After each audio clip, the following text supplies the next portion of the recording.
Pour en finir avec Pasteur, un siècle de mystification scientifique, par le docteur Éric Ancelet, collection Résurgence.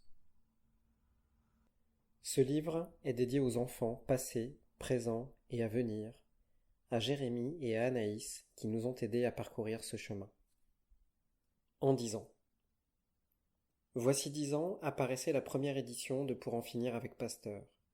J'avais alors 46 ans, âge de maturité, âge de transition, entre deux temps de vie consacrés pour l'un essentiellement aux acquisitions, pour l'autre essentiellement aux transmissions. Ce livre parachevait une longue période d'investigation, consacrée pour une bonne part à l'étude des mystères bouleversants auxquels nous confronte la biologie, science de la vie sous ses aspects objectifs accessibles à nos sens et à nos instruments de mesure.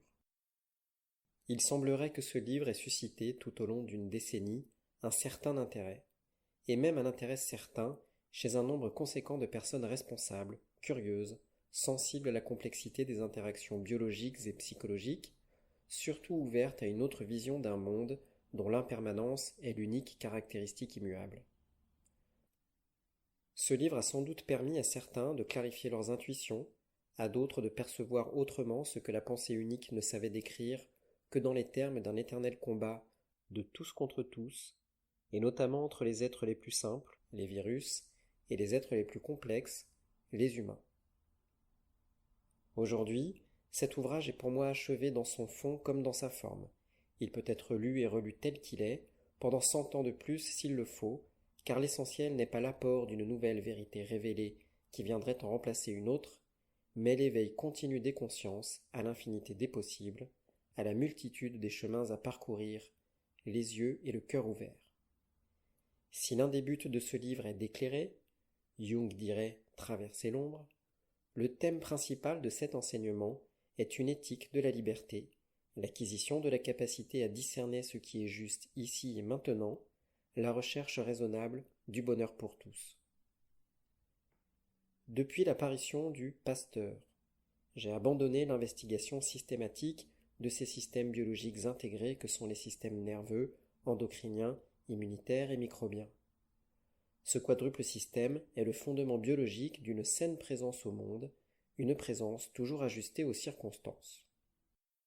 Ayant compris cela, et avec le sens du mot santé, l'essentiel était acquis, assimilé, non pas bien sûr en ce qui concerne un descriptif minutieux et toujours perfectible des multiples interactions cellulaires, moléculaires ou vibratoires dans les corps vivants, mais en ce qui concerne une manière globale de concevoir la vie à partir de nos perceptions, forcément limitées, puis des descriptions et des interprétations issues de ces perceptions, forcément teintées de croyances et de préjugés, c'est-à-dire d'imaginaire. J'ai alors compris que chacun peut avoir sa propre vision du monde, donc sa propre réalité, en fonction de son histoire personnelle immergée dans l'histoire collective et les myriades d'histoires personnelles interconnectées, et que la réalité d'un aristocrate anglais ou celle d'un savant infirme du XIXe siècle n'est pas forcément la vérité sur laquelle toute l'humanité doit fonder indéfiniment sa façon d'être au monde, son paradigme, son éthique. Ainsi Pasteur s'est-il lourdement fourvoyé dans son appréciation, non pas fausse, mais excessivement limitée, étriquée, partielle et partiale, des relations entre les êtres vivants, imposant cette vision paranoïaque, surchargée des valeurs surannées d'un patriarcat déjà moribond, du combat acharné entre les êtres supérieurs eucaryotes, dotés de cellules à noyau, et le monde des prokaryotes, bactéries, et des virus. Que Pasteur, homme d'un autre temps, grand malade de surcroît, se soit fourvoyé, qu'importe. L'humain ne progresse que grâce à ses doutes, ses erreurs et ses errances, et les égarements meurtriers de cet opportuniste auraient pu éclairer d'une sombre lueur les balbutiements des sciences biologiques, si toutefois nous ne nous étions pas acharnés à les pérenniser, à les fixer en dogme, à refuser systématiquement toute autre manière de concevoir les relations entre les êtres vivants, qu'ils soient pro ou eucaryotes. Pasteur a été justifié dans ses efforts, remercié pour ses hypothèses, même erronées, si l'on avait aussi écouté Béchamp, et après lui tous ceux, nombreux, qui ont dénoncé l'incomplétude et la dangerosité des interprétations du vivant proposées par Louis Pasteur. Pasteur, homme du XIXe siècle, s'est trompé. Ces erreurs ont perduré en raison d'implications politiques, sociales, économiques, humaines, trop humaines. Toujours d'actualité, malgré l'effondrement des idéaux qui les sous-tendent. La science objective, devenue religion officielle, la vaccinologie s'est imposée progressivement comme l'un des outils essentiels du contrôle psychosocial de populations fortement immunodéprimées et vouées dès lors à l'infantilisme et aux dépendances. Assurance contre la maladie et la mort, la vaccination a remplacé le baptême, comme l'identification électronique et ses codes doivent remplacer bientôt l'attribution d'un nom et de prénoms au moment de l'accueil dans la communauté humaine. Cette histoire, ces histoires, celles de Pasteur et celles de son siècle de grands conflits sociaux et territoriaux, ne sont plus à écrire, et cette partie du livre est pour moi définitivement aboutie. Je m'en suis fait une idée qui me convient et me permet d'envisager un avenir résolument non pasteurien et non darwinien. Nous, êtres humains de ce siècle confrontés à d'autres défis, n'avons plus de temps à perdre à exhumer les détails biographiques et les anecdotes pseudo-scientifiques d'un temps révolu.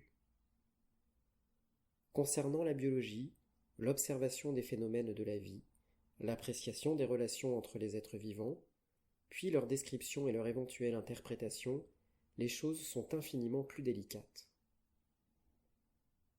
Parce que la vie humaine n'est pas seulement biologique, une biologie toujours animale et profondément instinctive, mais surchargée chez l'humain d'émotions et de sentiments complexes et contradictoires, du fait de l'incidence des domaines psychologiques et spirituels qui font de chacune de nos existences une quête incessante de sens, dans le cours tumultueux d'une évolution inéluctable, où la naissance et la mort du corps physique ne sont perçues que comme des étapes, certes dramatiques, d'un long processus de transformation sans achèvement imaginable.